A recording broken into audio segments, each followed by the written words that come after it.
Got it. Thank you. You made it. How you doing? Good. Good news to say finally. It's all, everybody shows that it's based on something else. That's your fault. If you want to be the stream, go for it.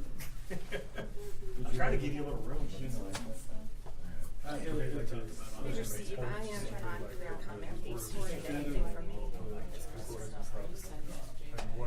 Nope, this is just, it's kind of like I brought him out Thursday night after it happened. I'm just going to bring him out for the update. That's what I Am I the like only one to with light on hear. right now? I'll probably be able to get Oh, yeah, that tomorrow. Yeah. I think one's fine. That's what I love to hear. Okay. Adrian, was there any other students that wanted to come by or not? To come by for reporting on this? Well, Scott had talked about it. Okay. That's fine. Yours is good, and then it's got the Adrian, one coming with from top, so it's your office or? The student is he's the editor-in-chief of the Oakland. Yes, they will post. What's your name? Adrian. Adrian, okay, with the Yeah. Oakland Press. These are our print wonderful. reporters. Trying to- Rochester Post. Hi, I'm Mary Beth. I'm with the Rochester.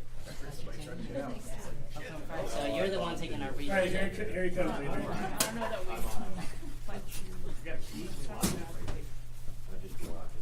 Hi, everybody. Hello. Hi there. Can you step by the Yeah, mics right over into here? the. Yeah. Thank you. Step here, so where I'm going to talk. All Keep for going. you. A little bit more. To your right. Forward. Okay. Is that it? Looks good to me. Yep. Right, everybody's good? Yep. It's good? Okay. All right.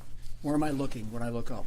I'd Right say here. in this Look general right this way. direction. You. Yep. Yes. Gotcha. All right. Everybody ready? Yep. All right. Good afternoon, everyone.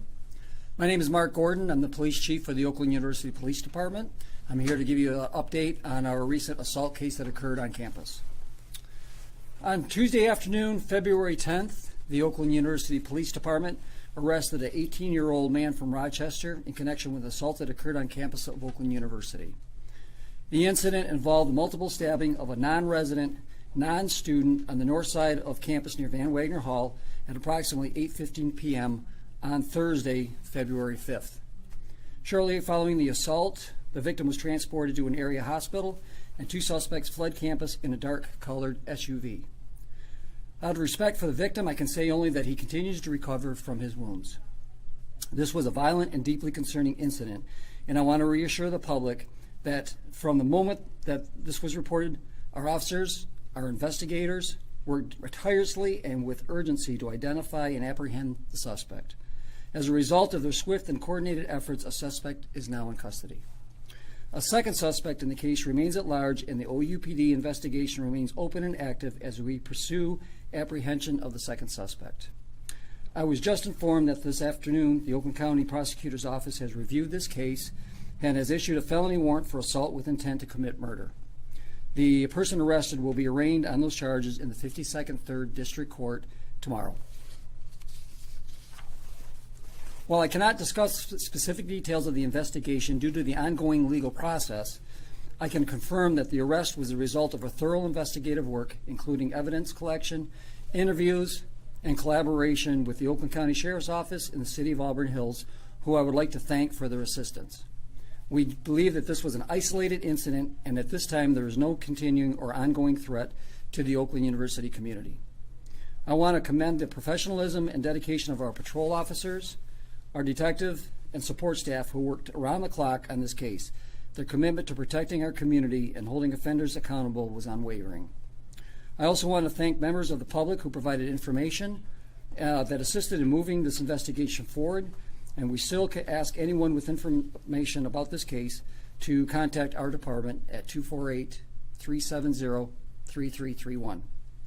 We recognize the fear and concern that incidents like this cause in our campus community.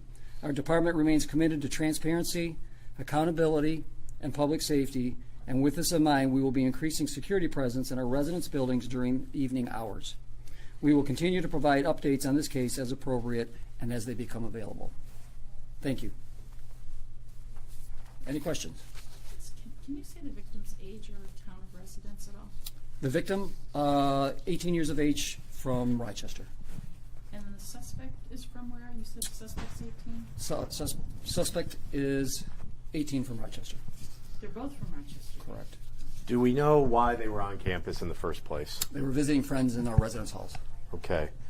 Where was this arrest made? Can you give any context into all the work that went into finding this guy?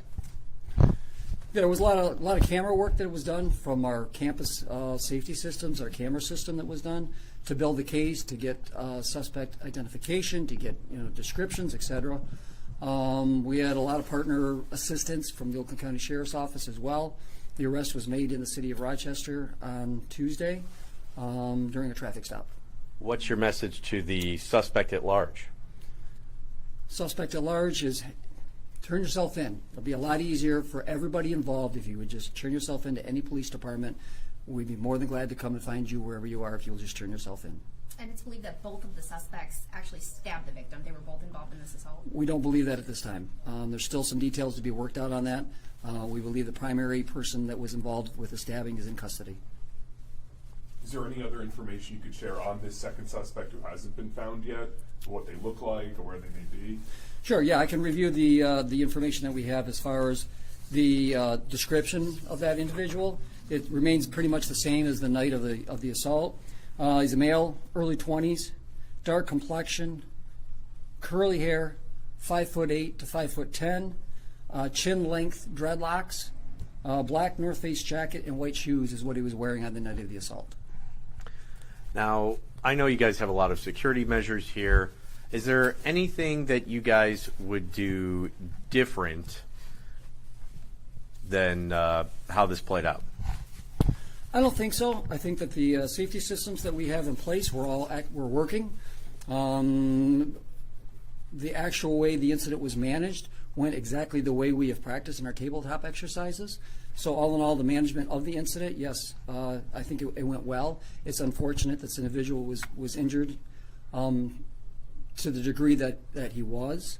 We're looking at some other possible measures that I won't comment on right now to change, but at this point, we're in pretty good shape for our safety equipment and our approach to safety on this campus. Excellent. And then what's your message to students and people here on campus? I'm hoping that everyone can kind of breathe a sigh of relief. The person responsible is in custody. Again, I just want to emphasize, we believe this was a targeted event, that there's not an ongoing threat to the community. The person is in custody that's responsible for this. Again, don't let your guard down. We still want you to practice safe practices as you move around the campus. Use a buddy system. Call our department if you want a visual escort from place to place. But all in all, we believe that our campus has been safe traditionally and continues to be a safe place. Moving forward, if a similar event were to occur, what would your message be to students who might have been concerned that night of because they couldn't get back into their buildings, or at least they didn't think they can get back into their buildings because of that lockdown that was imposed by the school? Well, you know what, that's going to be something that we work out with housing, so perhaps there could be a educational opportunity for us to work through this with tabletop exercises and train our staff and our community as well. What else can you do? We need to work out some communication methods during a critical incident that would be effective in that type of situation. All right, thank you, Chief. I appreciate your time. Thank you, everyone, for coming out today. That's pretty much our update for today. Thank you. Thank you. Thank you very much.